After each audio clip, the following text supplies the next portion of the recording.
Welcome to LOA Today. Walt and life coach Wendy Dillard here. Today is Monday, May the 14th, 2018, 4 p.m. Eastern Time, your second daily dose of happy for the day. And I am sitting happily in front of my window here in my office that I use as my studio, looking out on beautiful blue sky and green trees and a yellow sun and temperatures in the upper 60s, lower 70s. My favorite kind of day. I am absolutely in heaven officially. So there it is for the record. I am in heaven. Whether it's daytime and sunny or whether it's snowing or rainy and gloomy, because whatever meaning we give to our day is what it is.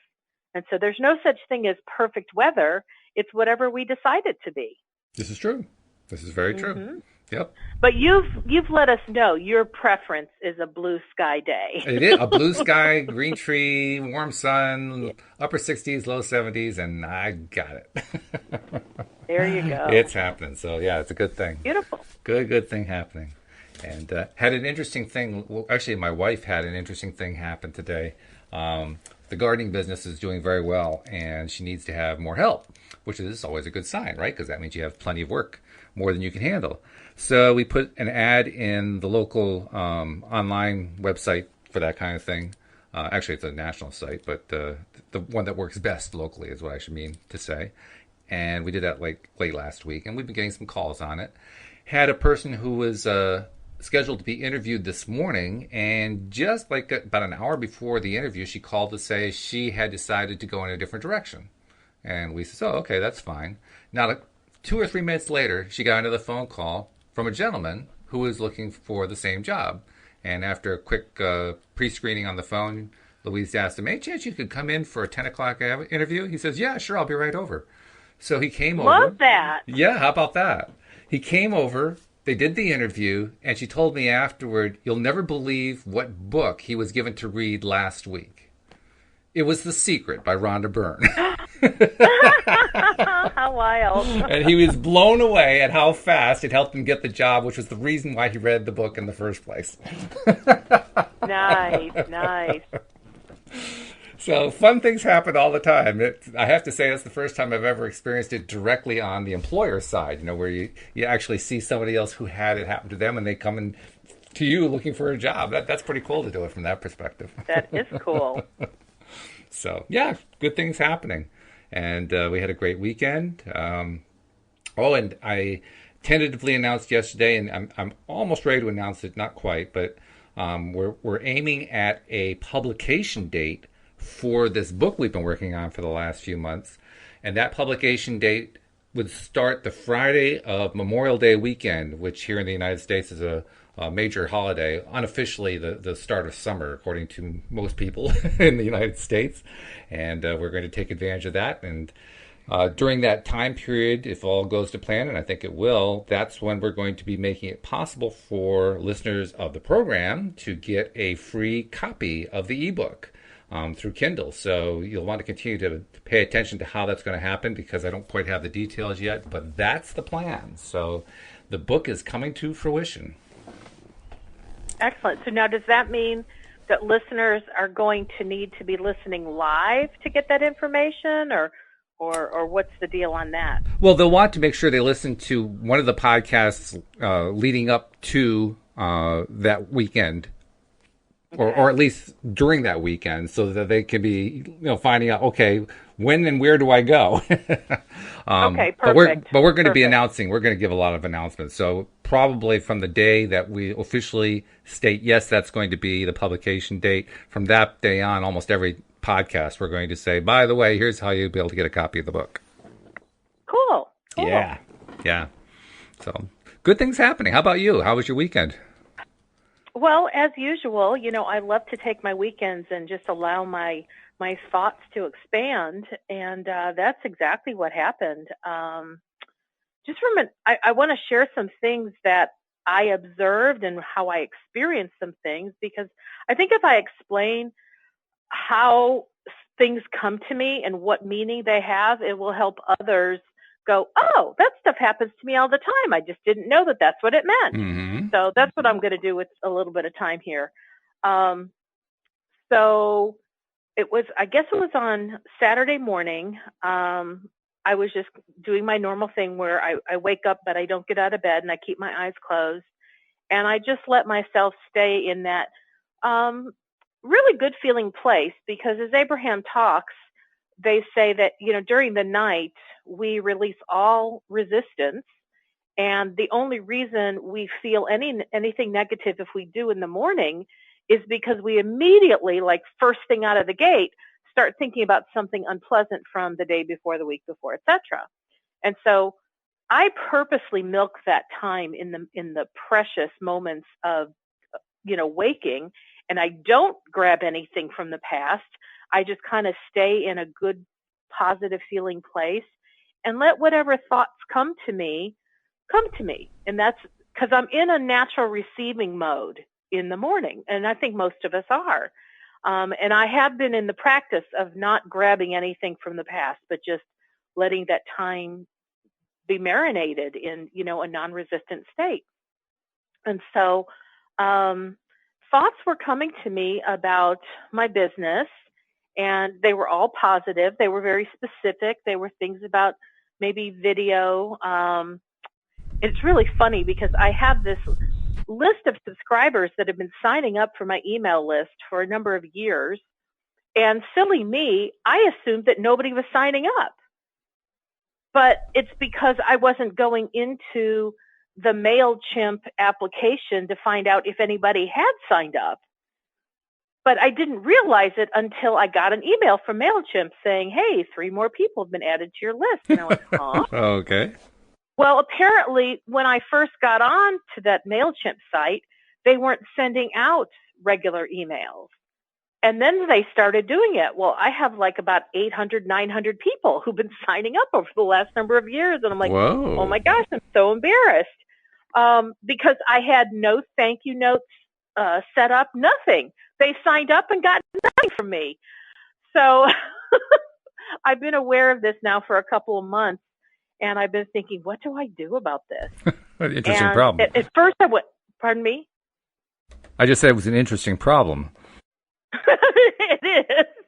But the moment I became aware of it, I went, oh my God, I have to send something out to these people or they're going to think I'm a flake.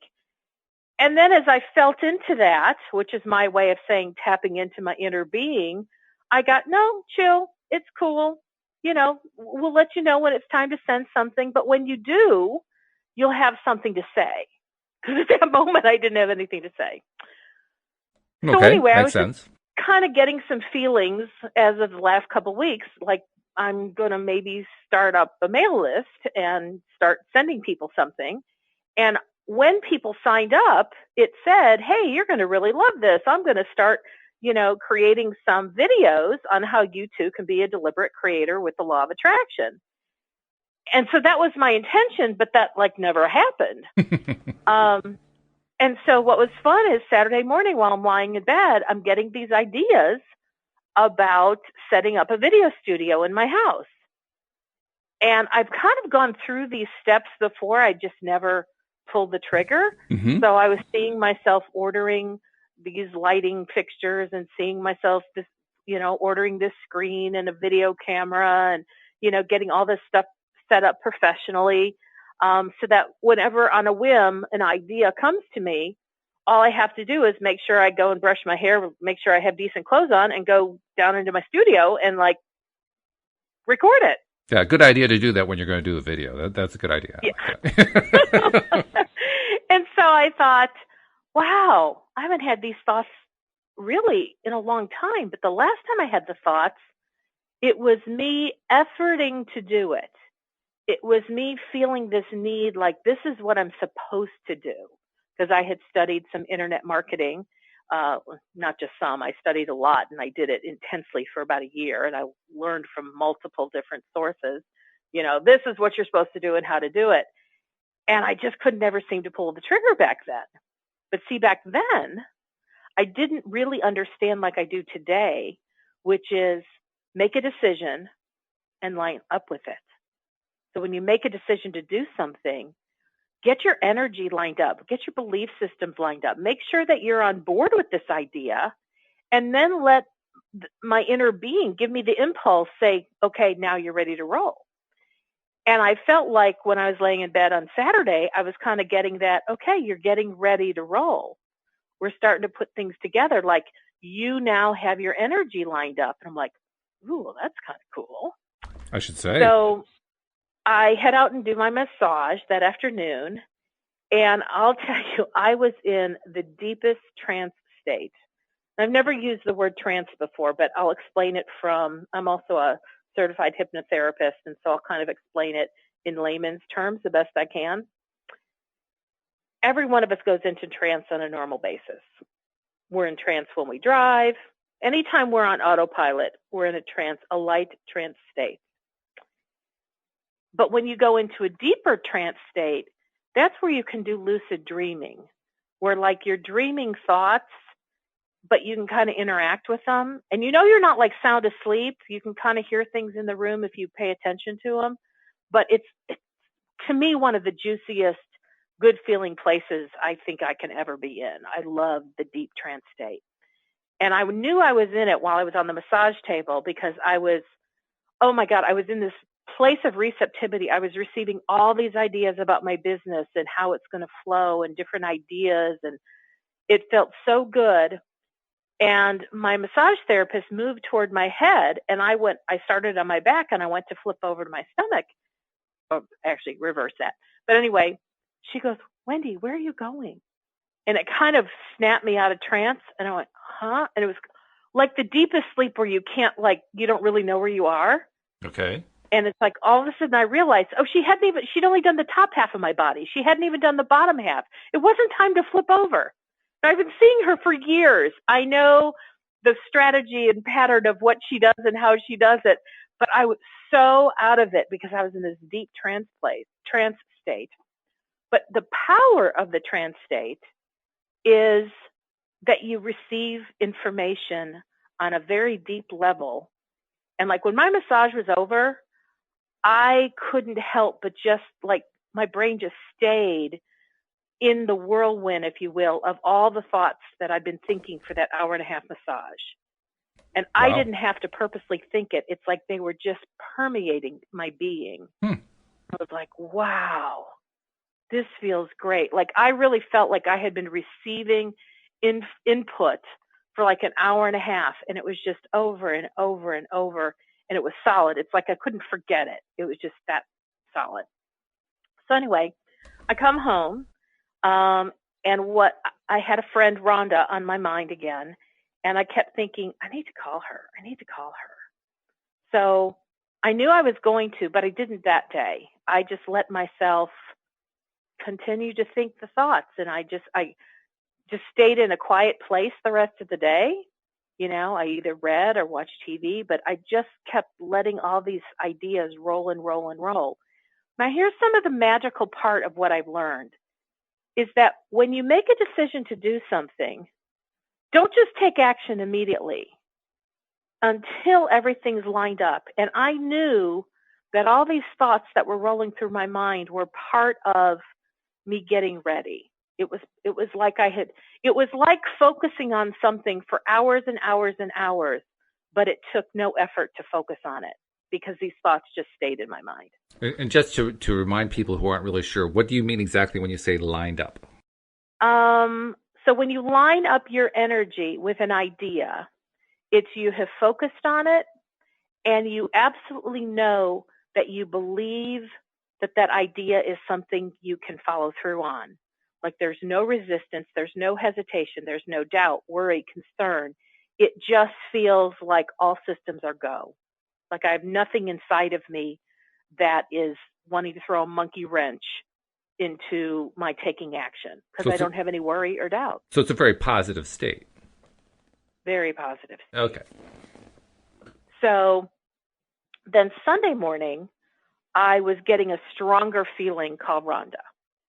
So I texted her and I was thinking, well, Sunday's Mother's Day and she's a single mom and she's got her son. And I was thinking, oh, I probably shouldn't bother her. And then the next thought came, she's not going to spend her entire day with her son. Her son's with her at her house, but he's going to go off and do his own thing. And so they'll spend time together, but it won't be the whole day. So you can call her. So I texted her and I said, hey, if you happen to have some time, let's connect today. So she immediately texts back. She says, now's actually a good time. You want to talk now? And I'm like, nice. Wow. Well, here's what's cool is as soon as we connected, she said, my son and I my favorite thing to do on Mother's Day is that we can do whatever we want. We could go out to dinner. We might not go out to dinner. He's off playing games and very independent, and it's giving me time to be independent. And she said, that's the best Mother's Day in the world for me. And she goes, that's just kind of how we roll. And I thought, isn't that cool? That's exactly what was on my mind. That was exactly the thoughts that I was having about them. Perfect. So anyway, we get into conversation, and for her too, she said, you've been on my mind all week. I knew we were going to be talking soon. So I was like, okay, there's another synchronistic sign letting me know this call's right on timing. Mm-hmm. And as we got into conversation, I said, I have these ideas about my business, and I'm just not quite sure what to do with some of this. And we talked, and we talked, and we talked. And she had one great idea after another. Many of the ideas were things I've thought of, but I haven't thought about them in a year. But the end result of the conversation was I felt empowered.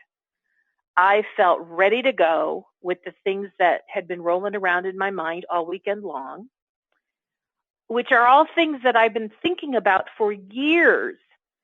But here's this one idea that it's like because we were talking about it, it helped me to really line up and understand this one concept. That just because I had gotten a no in the past, like when I think like, okay, should I do video? And I got no. I made the assumption that meant no forever. Mm-hmm. And sometimes when I get a yes and then I don't follow through on it, what that meant was, yes, the energy was lined up then, but not a year or two later when I want to try to do it. And so what I was really understanding was how everything is very fluid based on where our energy is in the now. In physical terms, timing is everything. Okay, I think a lot of people may have, or different people may have different interpretations to that, but the timing of when you're feeling your belief system supports the idea, it's what's significant. Okay. Does that make sense? Yeah, sure. Okay. And so because she was asking me some questions about video, and I said, well, I'd gotten a yes in the past, and then I'd gotten a no in the past, and now all of a sudden my head's filled with doing videos. And she said, well, right now, how does it feel to do video? And I went, it feels great. She goes, so what's the problem? And I went, yeah, what is the problem? I guess because I've got vacillated. She goes, but if now it feels good, then now is when the energy is lined up for you to do it. And I went, well, that makes a lot of sense. So then we talked about different income streams, and silly me, I've had some new clients, and, I'm like, okay, here I am doing coaching. And I thought once upon a time I had decided I don't want to do coaching.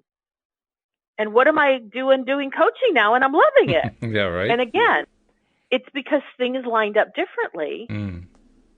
And what I think I shared on Friday's show, that the idea of doing coaching only at the rate that I charge is not going to be sufficient for the lifestyle I'm wanting to create. Mm-hmm. So that kind of felt like, bummer, now what? Now what? And as Rhonda and I were talking, she said something about an income stream, and I went, oh, coaching is one income stream. It's not the totality of every place I'm going to receive income. And haven't I been saying, Walt, as I've been working on Project X, that I'm working on new income streams? Oh, yeah. Plural? Yeah. Absolutely. But even I was like in this narrow tunnel thinking coaching, and that's all there is to it. And I'm like, you silly girl. So I realized that, I was getting ideas for not necessarily video courses, but that I would create many videos and people can purchase that.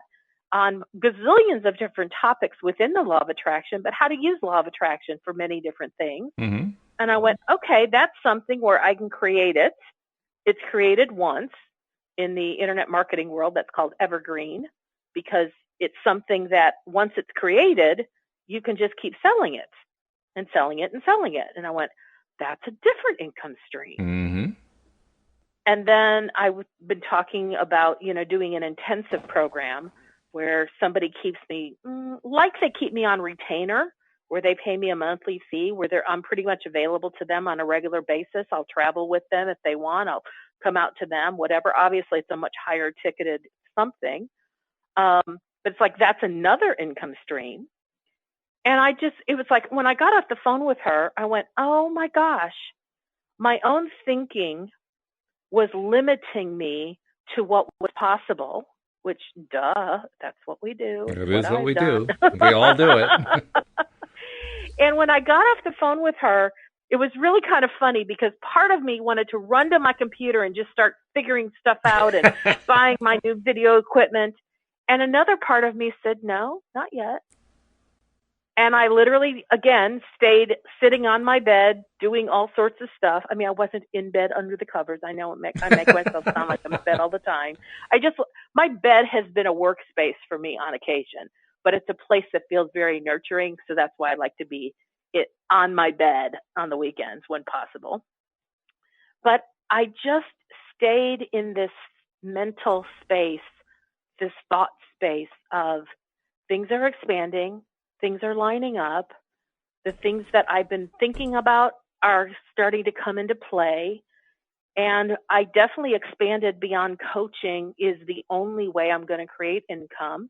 And it all feels really light, as in it doesn't have that, heaviness, like, oh my God, what a burden. It feels light, as in it's all doable. Knowing what to do and in what sequence feels like that's right in front of me. And whenever I'm ready to jump in, it will be ready for me. And I have to say that just getting all those pieces and parts over the weekend felt like it took, we've talked about, looking at a goal or something we're aiming for, something we desire as a jigsaw puzzle. And I felt like this weekend, I took the 1,000-piece jigsaw puzzle, took all the puzzles out, all the puzzle pieces, and I've now got them sorted in piles. Nice. They haven't been put onto the jigsaw playing surface yet, but I've got all the different things, like all the video pieces are over here in this pile. All of the email marketing, putting my email list together is over in this pile. My coaching is over in this pile. And then I have some other piles. And it's like, it feels very organized. Like there's a structure that's now been put in place for me. I think I've been looking for this structure for a decade. Wow. A decade? And I feel, I've been working on this one for a very long time and wow. had been disappointed so many times when it didn't move forward. And now it's starting to feel like it's gelling. It's coming together in a way that feels very cohesive and very, very real. It doesn't feel fuzzy anymore. It's feeling much more concrete. And I do have to say, this weekend where the thoughts were just permeating through my brain was just an exhilarating experience, because it wasn't something I could make happen. I was just open to receiving it and went along for the ride and just milked it for as long as I can allow it to go.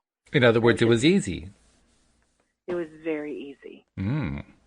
Very easy. So that pretty much took my whole weekend, and it was a fabulous weekend because it put so many pieces together with so much clarity for me. And well, plus it also sounds like it was very enjoyable. I mean, the massage, and you would practically, half asleep. You were so relaxed, and then the conversation with Rhonda, and then all these insights coming. I mean, I don't think anything bad happened. It was all a great weekend. Oh, it was absolutely a fabulous weekend. Absolutely fabulous from every level. I'm even like eating food was like what I ate was yummy. And then I went, this might sound strange. If you've never been a compulsive eater, this may not make that much sense, but for anybody who has been a compulsive eater or addicted to food like I have been in the past, you'll understand why this is such a big deal. So yesterday, I had the awareness by the end of the day that I hardly ate. I mean, I ate, like I had a breakfast shake and I had some lunch and then I had a little something in the evening. But when I had, quote, nothing to do, nothing that occupied my hands or something where I was, had something specific to do, when I was on downtime, that's in the past where, as a compulsive eater, I would just fill that space with food. Sure. And it'd be grazing all day long. And I had such awareness yesterday. I had one of those days that in the past would have been filled with grazing. And I didn't. And that was just another awareness of like, wow, Project B, standing for Project Body, is like on target. It's doing its thing. It's kind of already, I will say it's already moving on autopilot. Because I didn't work to not eat. I didn't go, nope, don't eat now. Nope, can't have that. Nope, don't do it. I just flowed with the day. And I was hungry 3 times. I ate 3 times. I never ate too much. I ate just enough. And when I stepped on the scale this morning, it was still in a downward motion. And I'm like, I am so loving this. Now, I'm going to clarify just in case people are listening from show to show going, holy cow, she keeps talking about the scales going down. She must have lost 1 million pounds by now. Well, I have a digital scale. And to me, every 0.2 that I drop, I celebrate and get excited. Which is good. And so I'm not dropping mega pounds in one time, but I'm seeing small incremental shifts in the direction I want the scale to go. And it's quite exciting. And this morning I stepped on it, and it was the lowest number I've seen in a couple years. So that was really exciting. And plus, correct me if I'm wrong. Of course, well, the experts are usually wrong anyway, where this stuff is concerned. But don't the experts say you really don't want to lose a whole lot of weight at once? You want to do it gradually so that your body is just naturally doing what it needs to do. Well, of course, that's the best because then your body is actually readjusting its set point. Mm-hmm. So yeah, losing it slow is the best way for it to become a sustainable weight loss. Yeah, which is definitely a good thing, but the way I'm looking at it is I'm not doing anything specifically to lose weight. Yeah, well that's the best part. Yeah. I'm not dieting in a certain way. I'm not doing a certain exercise routine. I'm not doing any of those things that I did for like gazillions of years, and weight is coming off. And this is the first time in my entire life that weight is coming off without me doing some specific thing to make that happen. That's nice. That's got to feel good. But it feels great. But I know I have filled my mind now with so many beliefs that really support me and serve me in terms of my end goal, which is to have a naturally thin body. And so it feels great. So there's so many things, whether I'm working on my financial stuff or my body stuff or any other stuff, it's like there's a level of ease that I've never experienced to this level of consistency. Mm-hmm. I mean, in the past, I'd have ease every now and again. But now it's like, and again and again and again and again. There you go. Yeah, so it's very, very cool. That's nice. Yeah. Thanks for asking how my weekend went. Yeah. Well, I mean that's a nice story, and it's a story that anybody can identify with. But like you were saying, I especially imagine it's a story that people who've had challenges with weight loss, or perhaps still have challenges of that kind, can appreciate and can get the feel for, wow, that's really nice to not have to constantly be monitoring my food intake or doing this or doing that or exercising this way or not eating this or watching this or whatever else. Just relaxing and losing weight. That's got to be appealing to a lot of people. Oh, it's so cool. I remember years ago thinking on the days on the weekend, let's say, that I want to like be a couch potato, where I don't move and my body is like pretty much in the reclined position all day. Mm-hmm. those would be days that I'd have in my mind, well, you can't lose weight if you're not in motion. No. You can't just lay around. Well, guess what, people? I laid around all weekend. So, yeah, you can do it while having a massage. You can do it while you're laying around. It's like, I finally get it. None of the things that I've learned about rules are working for me. None of those have helped to get me any smaller. If they did, I should be the size of a peanut by now. But, I don't know if you've ever heard of I think it's called the Food Summit Revolution, or the Food Revolution Summit. No, no idea.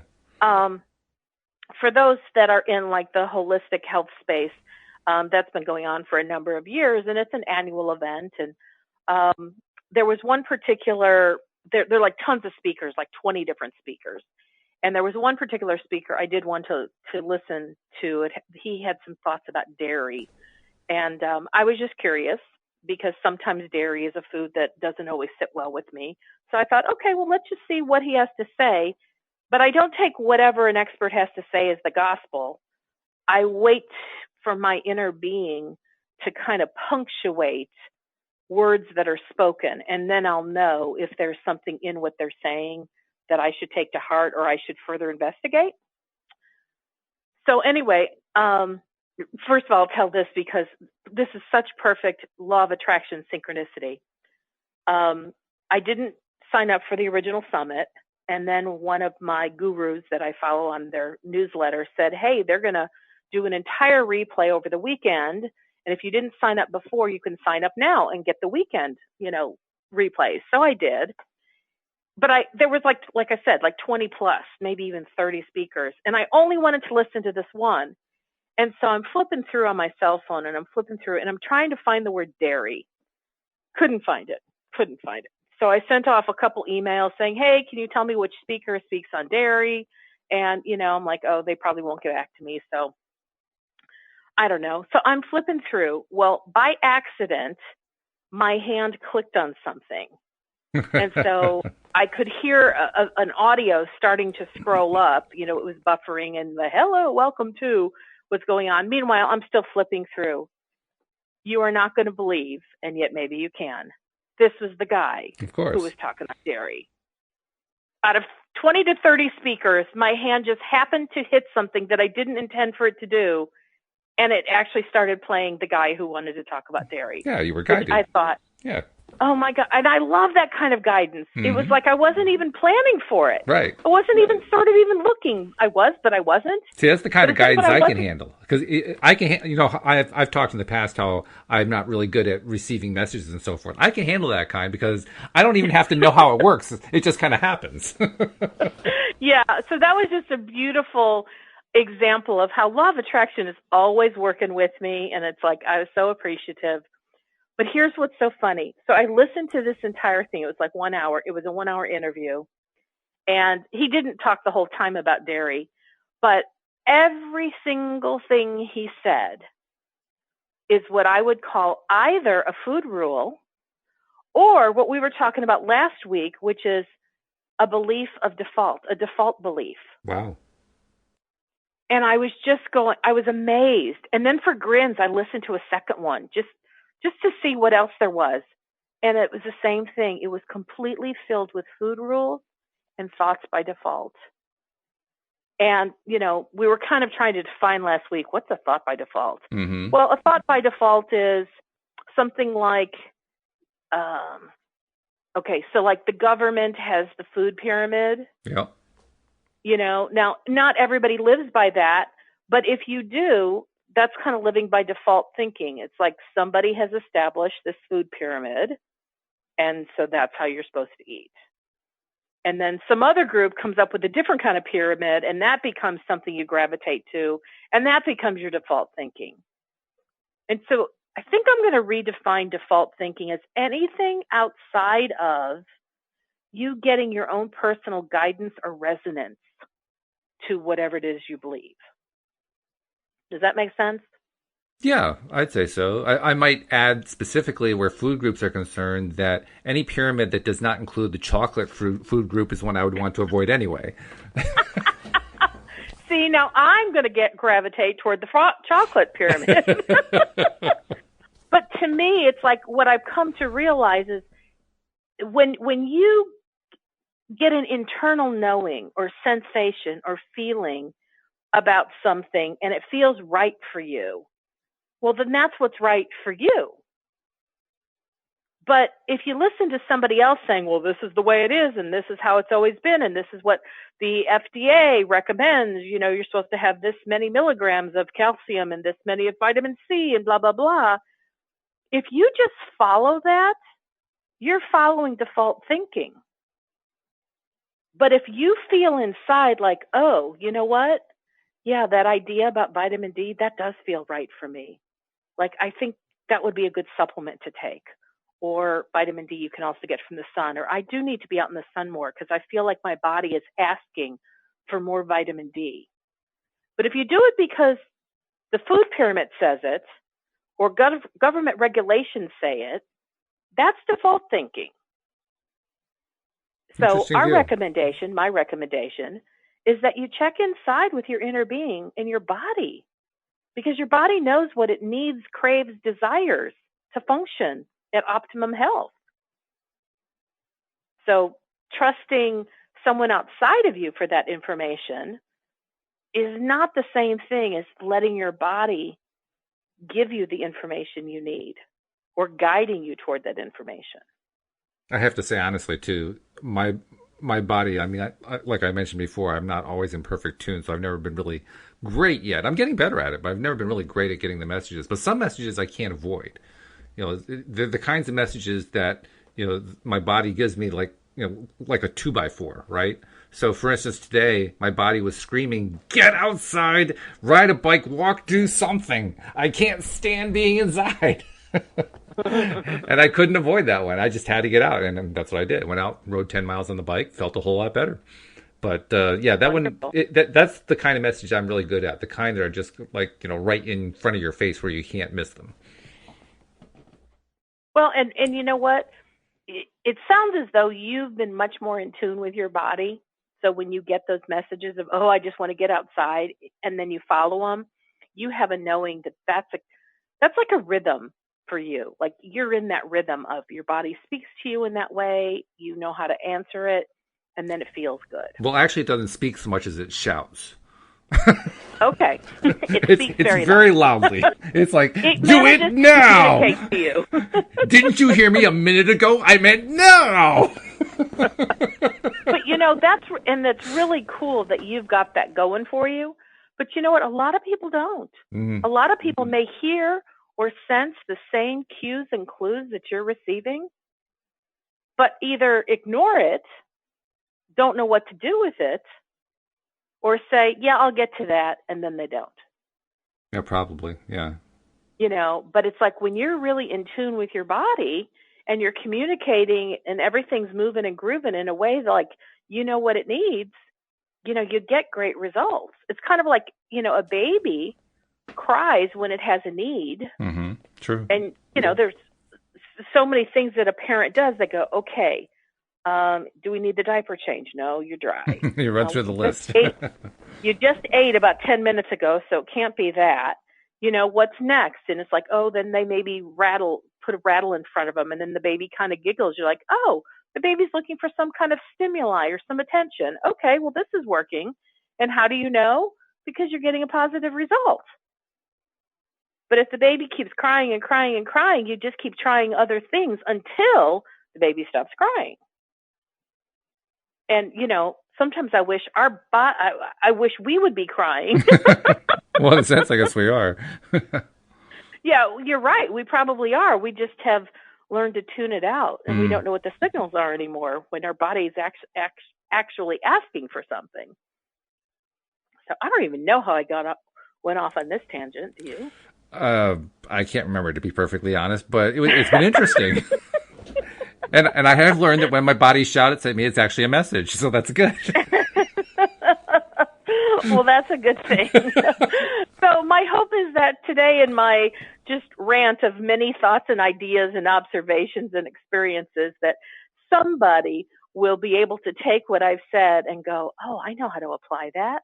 that's cool. Or maybe you'll hear it, and then maybe a month or so later, you'll have a life experience. You go, oh my gosh, that's that thing that Wendy was talking about. Now I know what to There you do with go. it. Yeah, that's a So, cool thing. All right. Well, thanks for that update. That was great.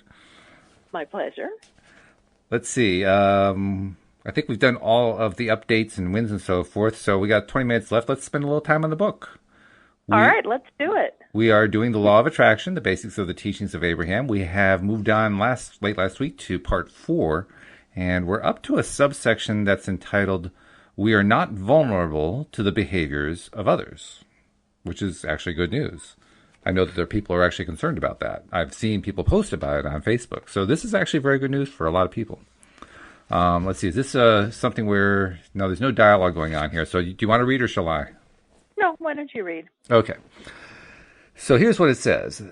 The reason most are not willing to allow what some others are doing is because in their lack of understanding of the law of attraction, they incorrectly believe that the unwanted experience can seep or jump into their experience.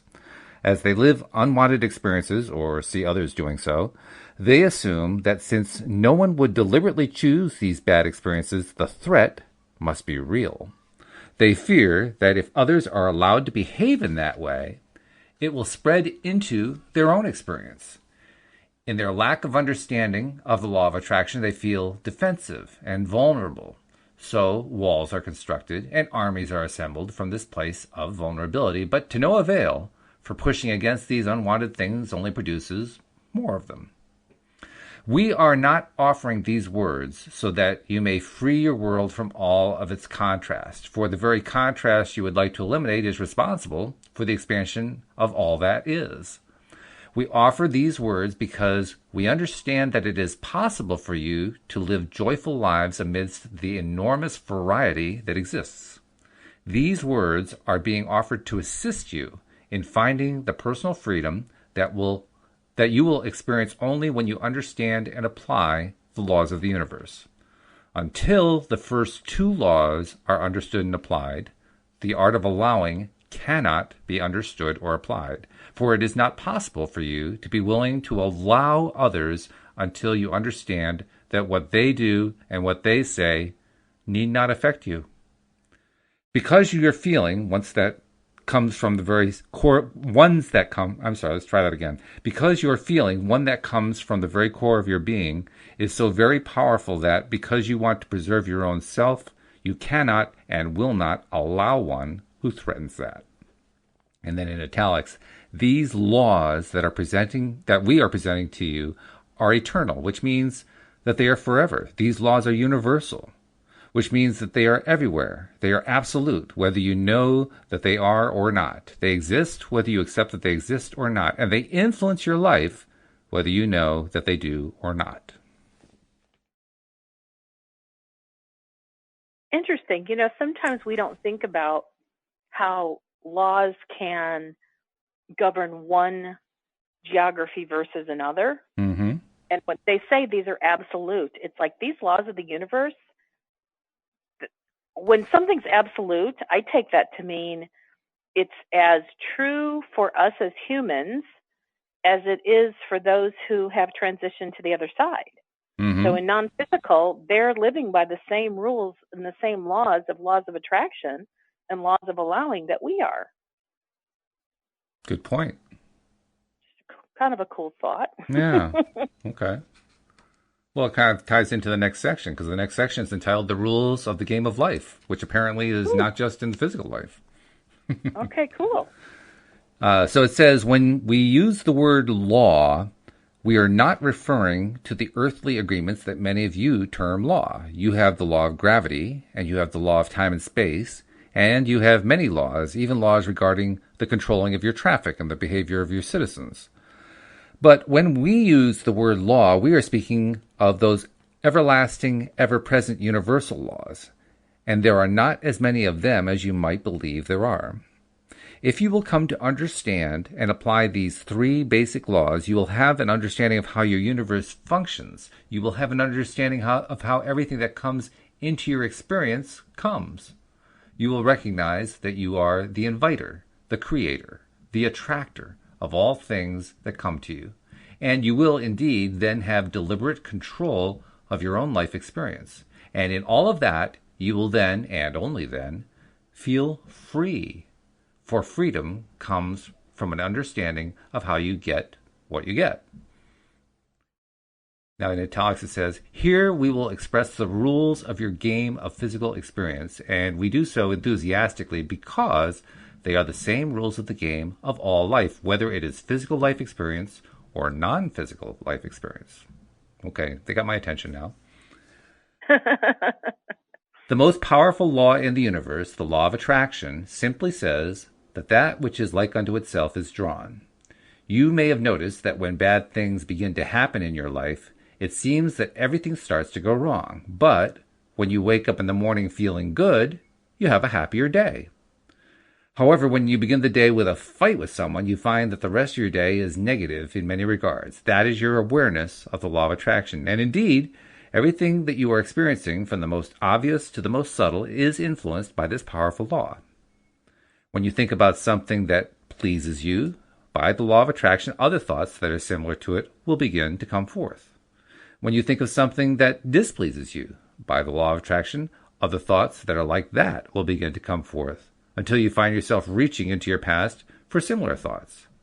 And you will find yourself discussing them with others until you are surrounded by a larger and larger, ever-growing larger thought.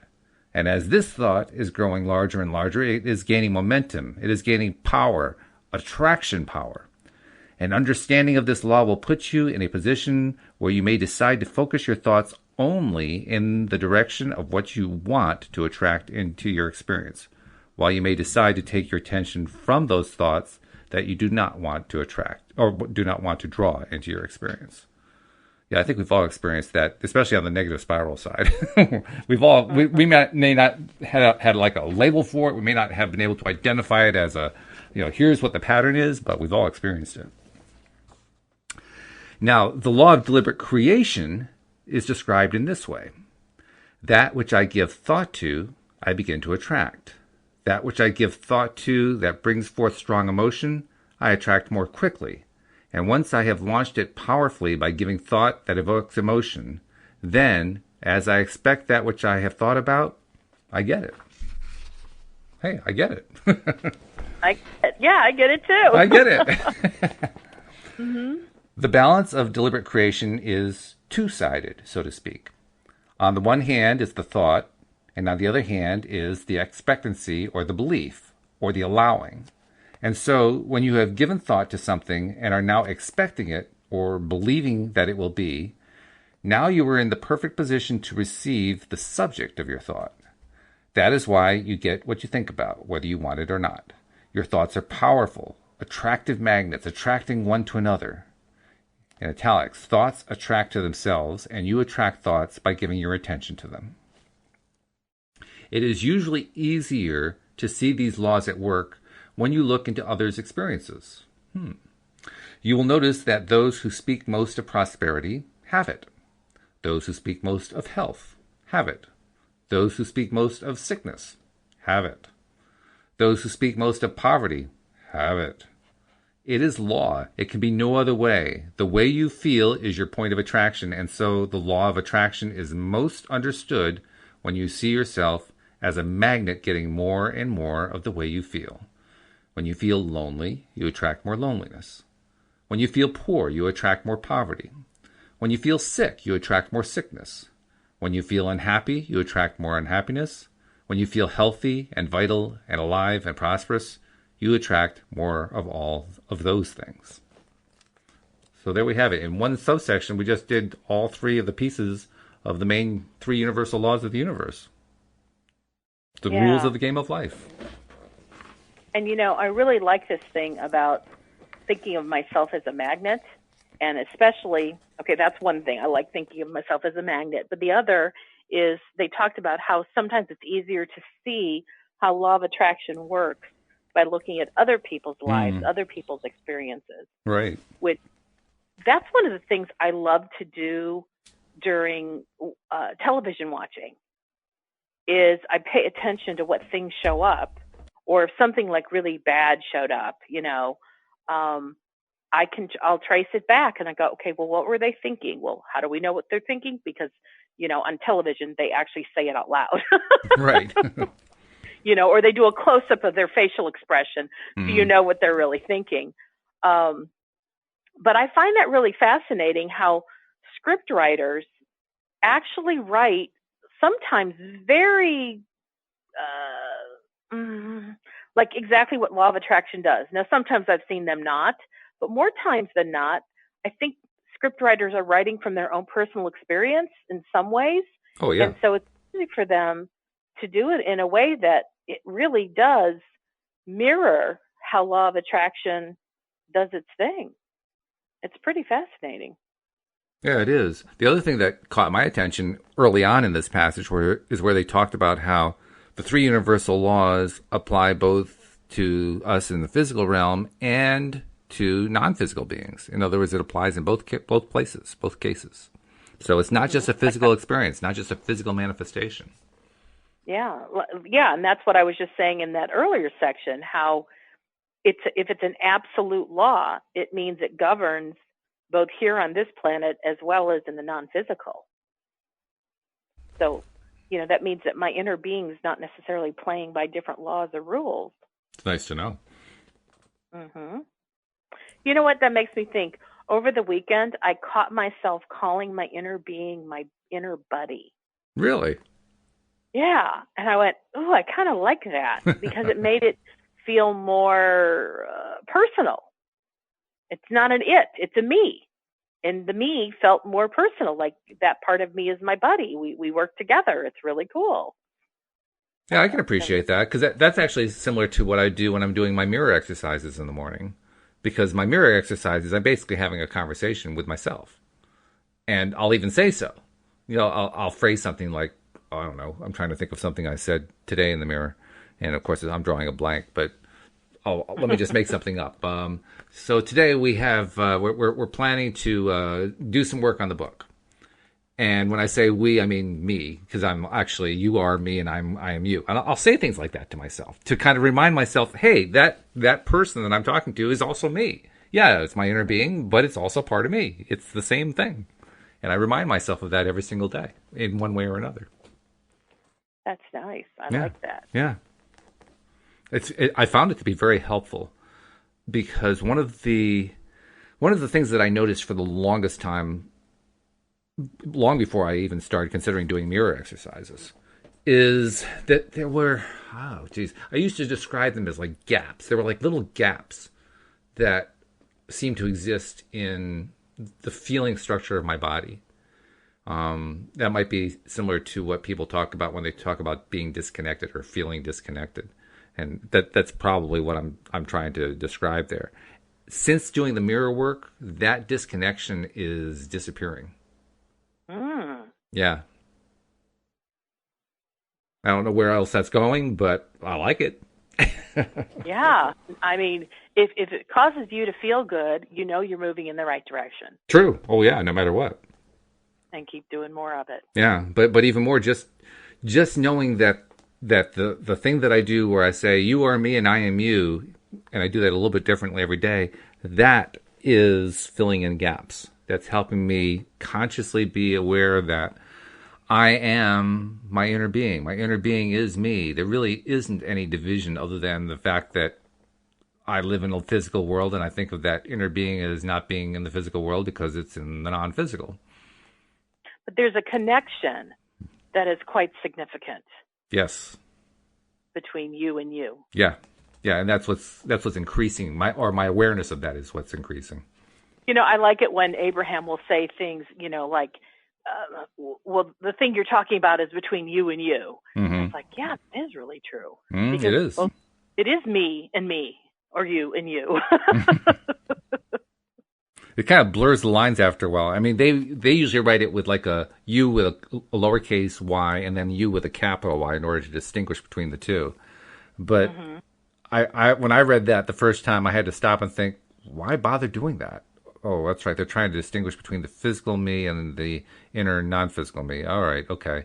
But each time it was a stretch, and I'm finding that well, first of all, I don't care about that so much anymore. But second of all, as I'm doing the mirror exercises, it's kind of blurring the boundaries so that it doesn't really matter whether I'm talking about you with a capital Y or you with a lowercase. It's not even a relevant point anymore.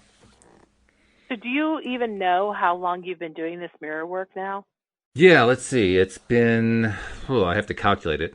So we're talking 42, no, wait, that's wrong. So 61, 75, and today is the 14th, so 89 days. Oh my goodness, that is so amazing. It's almost a full quarter. How about that? I mean, what was the original intention? How many days? 30 days, trying to get rid of the negative self-talk. I got rid of it in about 35. So is it feeling very automatic now? No, not really. I still have to remember to do it. There have been a couple days where I slipped and like, oh, I forgot to do the mirror work, and that happened a few days in a row actually. But I miss it if I don't do it. Let's put it that way. To that extent, it's automatic. It's not automatic yet in the sense that I instantly feel like it's the first thing I have to do, wake up in the morning, when I wake up in the morning and get up out of bed. Mostly because when I get up out of bed, the first thing that I have to do is deal with the cat that's going, meow, meow, meow, meow. So it really can't be the first thing that I do. This is a long, long time ago, but there was a time in my life when I was exercising on a very regular basis. And I remember when it went so autopilot for me that when I would finish a workout, take a shower, and get dressed, I felt my body like wanting to do it again. Mm. And I remember going, oh my God, I've never had an experience like this. This is weird. Yeah. And then I would tell myself, well, no, you do it again tomorrow. You don't do it again now because now we have other things to do. But it was like my body was just going, but that was so much fun. Loved it. Let's do it again. I'm like, wow. And I'm so grateful for having that experience because one, it's so real to me that it's like, I know what I desire again. I want to be living back in that space because I was so connected to my body that I could read my body really well. I knew what it was saying to me. And while I was doing the workout, even in the beginning where it's like you have to kind of, those first 5 to 7 minutes were a struggle. I could say to myself, yeah, but once you get to the other side of these 5 to 7 minutes, it's going to feel great. And then once I get there, I'd go, wow, kind of like the clouds had parted. Everything feels so different. So the adrenaline kicked in, really. I mean, it was also the connection, the internal connection kicked in, but you were getting both, I would think. It was just, every sensation was something I was feeling, and I was so appreciating it. And it's like, even if I was, like doing dumbbells going up and down over my head, like when I'd get to the point where I was starting to feel a burn, like it's almost time to stop this motion and go to another one. And I was doing it to a video, but it was like, how does the video know that I can only do like one more without it being a strain? But it was like, oh, that last one felt so good, and then it's time to move on. And, I think I'm telling myself right now, I'm really missing having that level of relationship with my body because I do remember how good that felt. And when I hear other people talking about, they couldn't go without their morning workout, I'm like, whatever, don't know what that's like. But I don't want to do it because someone tells me to do it. I want to do it because my body is just compelling me. And then I do it from a place of ease. Well, somehow I think we're going to be getting a new kind of update to Project B in the near future. Could very well be. So you'll want to make sure you stay tuned because unfortunately we're out of time, but there are more shows coming up this week, so keep tuning in. We love having you here. Wendy, it's been a pleasure. Let's do it again tomorrow. All righty. We'll see you all next time here on LOA Today. Goodbye, everybody. Bye-bye now.